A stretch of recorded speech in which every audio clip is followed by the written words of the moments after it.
The late morning sun reflected harshly off the Brooklyn asphalt, making the sidewalks shimmer with heat. Jordan Matthews, male, 16, dark complexion, lean athletic build, casual t-shirt and sneakers, backpack slung over one shoulder, tense but alert posture, eyes wide with curiosity and wariness. Facial expression calm but cautious, was jogging to catch up with his classmates from the school outing. The group had spent the morning at the Brooklyn Museum, and Jordan was headed to a friend's house a few blocks away to continue their discussion about the upcoming science project. Before he could reach the crosswalk, a sharp, commanding voice tore across the street. "Hey, you there, stop." Jordan froze, his backpack shifting slightly as he raised his hands defensively. "Hello, everyone. Before we continue today's story, we want to thank you for your support, love, and kindness. We wouldn't have come this far without you.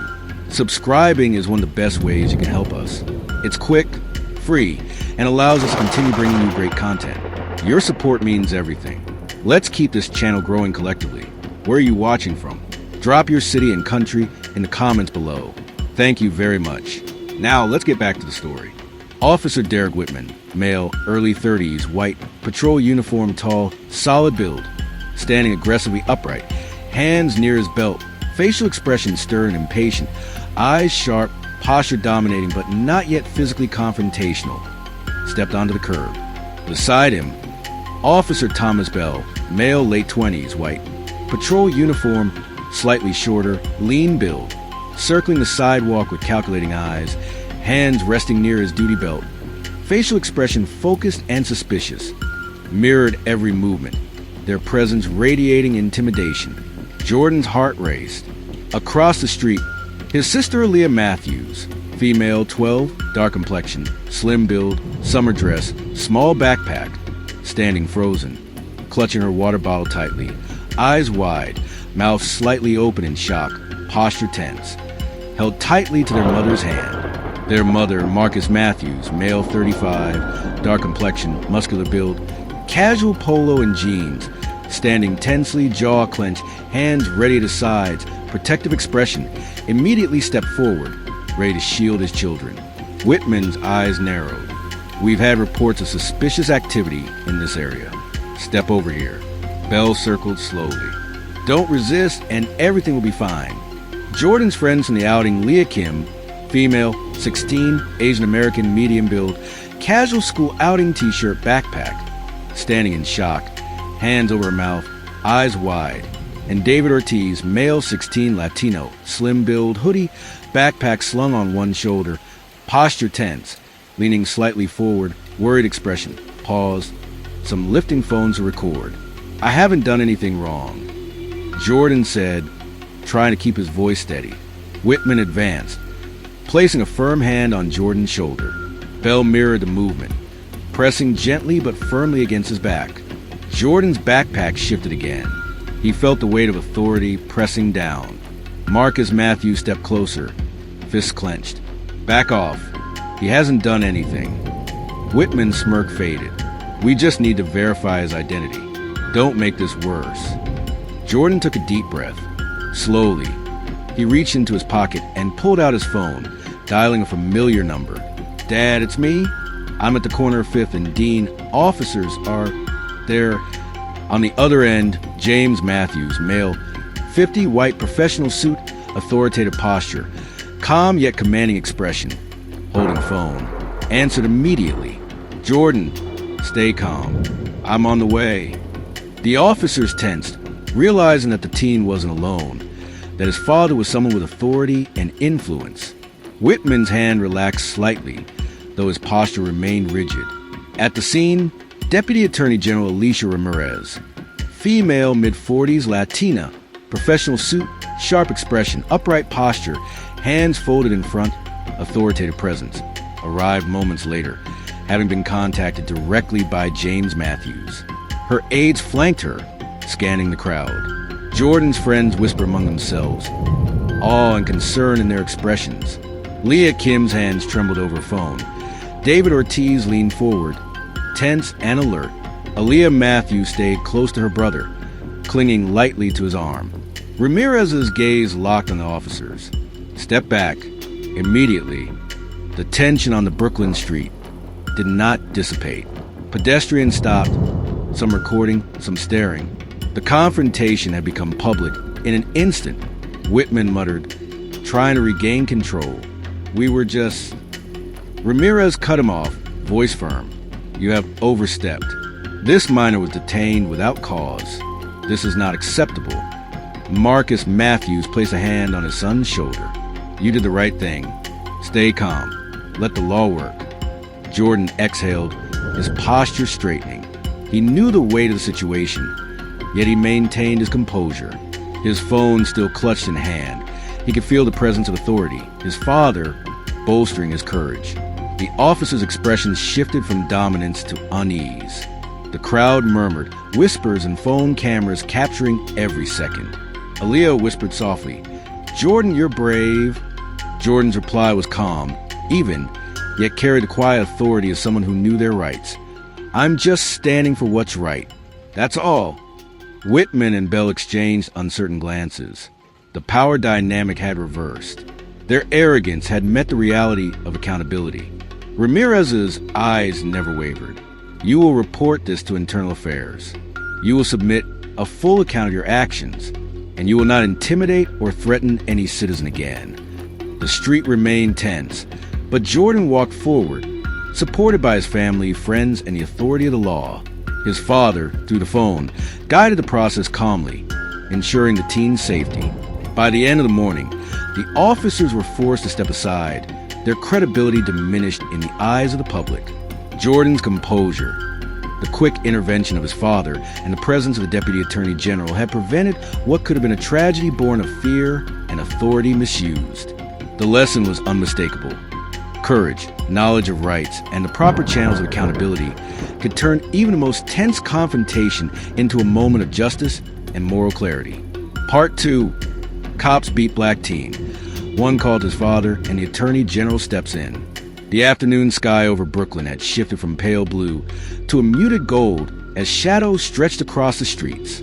Jordan Matthews, male 16, dark complexion, lean athletic build, casual t-shirt and sneakers, backpack slung over one shoulder, tense but alert posture, eyes wide with curiosity and wariness, facial expression calm but cautious, walked alongside his father, James Matthews, male 50, white, professional suit, authoritative posture, calm yet commanding expression, holding a phone toward the Brooklyn Community Center. The once 10th Street now felt like the beginning of a larger battle for justice.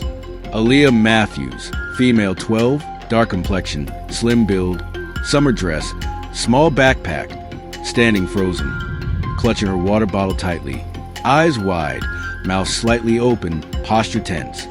Followed closer her brother, clutching her father's hand, absorbing the lessons of calm resilience. Word of the morning's confrontation had spread rapidly. Students from Jordan's outing, including Leah Kim, female, 16, Asian American, medium build, casual school outing t-shirt, backpack, standing tense, hands over her mouth in awe, and David Ortiz, male 16, Latino, slim build, hoodie, backpack slung on one shoulder, posture alert, leaning slightly forward, worried expression, were gathered with parents and faculty at the center. Their murmurs and whispers created a low hum of anticipation as everyone awaited the formal response from the Deputy Attorney General. Alicia Ramirez, female mid-40s, Latina, professional suit, sharp expression, upright posture, hands folded, authoritative presence. Inside the conference room, Ramirez stood at the front, her aides to either side. Officer Derek Whitman, male, early 30s, white, patrol uniform, tall, solid build, standing tensely with hands near his belt, facial expression uneasy, posture less dominant. And Officer Thomas Bell, male late 20s, white, patrol uniform, slightly shorter, lean build, circling subtly, hands resting near his belt, facial expression defensive, posture uncertain, were seated, flanked by supervising personnel. Let's review what happened this morning, Ramirez began, her voice firm but steady. It's critical we understand the facts, the sequence of actions, and the impact on the community. Whitman shifted uncomfortably, glancing at Bell. We were following procedure. We had reports of suspicious activity. Ramirez's eyes didn't waver. A minor, detained without evidence, physically confronted. That is not procedure. That is abuse of authority. James Matthews stood silently at the back, calm but commanding, allowing the officers to see the consequences of their choices reflected in his presence.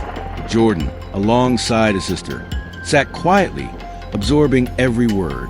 His calm composure throughout the day had become a silent beacon of strength for everyone in the room. Outside, the hallway was lined with reporters, cameras, and concerned citizens, including some of Jordan's schoolmates from the outing, parents, and neighbors. Their expressions conveyed anticipation and validation. They had witnessed the morning's events unfold and now saw the system engage in accountability. Leah Kim whispered to David Ortiz, "I can't believe how calm he was. And his dad, he just handled everything." David nodded, still processing the events. Yeah, that badge, his dad's call, and Ramirez stepping in, it changed everything. Meanwhile, inside the room, Ramirez addressed the officers directly. "Whitman, Bell, your actions will be reviewed by Internal Affairs. Misconduct, abuse of power, and procedural violations will be documented, and the appropriate disciplinary measures will be enforced. Understand this. Intimidation, harassment, and unnecessary force will not be tolerated." Whitman's jaw clenched. He attempted to respond, but Ramirez held up a hand. "No, this is a negotiation. This is accountability." Bell shifted, unease evident in every movement. We didn't know." Ramirez's gaze sharpened. "Ignorance does not excuse misconduct. Your responsibility is to uphold the law, not to abuse it." In the hallway, bystanders murmured, taking notes, capturing images, and observing every detail. Parents whispered to children about fairness, justice, and the importance of standing firm when faced with authority misused. The lesson Jordan's family and friends had witnessed became a living, teaching moment. Later that evening, back at the Matthews home, Jordan's mother, Cynthia Matthews, female, 48, dark complexion, medium build, casual blouse and pants, standing upright, hands folded, facial expression calm but reflective, gathered the family in the living room. "You were incredible today," she said softly to Jordan and Aaliyah. "You stood firm. You trusted the right channels. You didn't give them the satisfaction of fear." Jordan's eyes, still alert from the day's tension, met his mother's. I couldn't let them intimidate anyone. Not me, not my sister, not anyone else." Aaliyah hugged her brother. "You were so brave, Jordan." James Matthews interjected, calm but commanding. "Courage alone isn't enough. Knowledge of rights, respect for the law, and measured responses create real change. Today, we showed that." The next day, local news outlets reported the events extensively. Headlines highlighted the intervention by the Deputy Attorney General, the restraint and calm of Jordan Matthews, and procedural consequences for Officers Whitman and Bell. Community leaders, parents, and educators echoed the importance of accountability. At school, Jordan's classmates gathered, sharing what they had witnessed and learned. Teachers reinforced lessons on civic responsibility, standing up for justice, and ensuring that authority was always tempered with accountability. Leah Kim approached Jordan quietly during lunch. "You changed the way I see authority. You showed that power can be challenged without losing control." Jordan nodded, modest but firm. "It's not about challenging for the sake of it. It's about ensuring fairness, safety, and respect for every person." As weeks passed, disciplinary hearings concluded. Whitman and Bell faced formal reprimands, suspension, and mandatory retraining. Internal Affairs reports documented their misconduct. Policies were reviewed, tightened, and publicized to prevent future abuse. At home, the Matthews family reflected quietly. Jordan and Aaliyah played in the backyard, while James and Cynthia observed. "You did more than protect yourself," James Matthews said to his children. "You reminded everyone watching that respect, fairness, and the proper use of authority matter." Cynthia added, "And we'll never forget how important it is to stay calm, to communicate, and to trust the system when it works as it should." Jordan, looking toward the horizon, felt a sense of quiet pride and responsibility. One day, I hope everyone remembers, authority is a tool to protect, not intimidate. Courage without knowledge is reckless. Today, we showed the right way to respond. And in Brooklyn, as the sun dipped lower, the streets continued their rhythm of buses, children, and city life. Yet the memory of one afternoon, the confrontation, the call to a father, the intervention of the Attorney General, remained etched into the consciousness of all who had witnessed it. Justice had been restored through calm knowledge and accountability, and the lesson would endure far beyond the neighborhood streets. Jordan Matthews, male, 16, dark complexion, lean athletic build, casual t-shirt and sneakers, standing alert and composed, facial expression calm, posture confident but respectful, had become a symbol for young people. Strength in the face of intimidation, the power of family, and the impact of standing for justice correctly. Aaliyah Matthews, female, 12, dark complexion, slim build, summer dress, posture upright, eyes wide with awe, clutching her water bottle, but carried a lesson forward as well, seeing firsthand how courage combined with knowledge can transform fear into positive change. Leah Kim, female, 16, Asian American, medium build, casual t-shirt, backpack, standing alert and reflective, facial expression thoughtful, and David Ortiz, male, 16, Latino, slim build, hoodie, backpack slung on one shoulder, posture engaged, expression attentive, became advocates among their peers for fairness and standing against intimidation. Officers Whitman and Bell, both sitting through disciplinary procedures, posture tense and defensive, facial expressions humbled, learned that unchecked authority is fragile and public accountability is powerful. Deputy Attorney General Alicia Ramirez, female, mid-40s, Latina, professional suit, standing authoritative, facial expression unwavering, had shown that intervention, procedural knowledge, and decisive action could prevent tragedy and restore community faith in the law. The city buzzed on, indifferent to the moment, yet the impact on those who participated, observed, and learned would ripple through families, schools, and neighborhoods. Justice had spoken not through violence, but through presence, authority, and adherence to the law, a lesson that would remain timeless.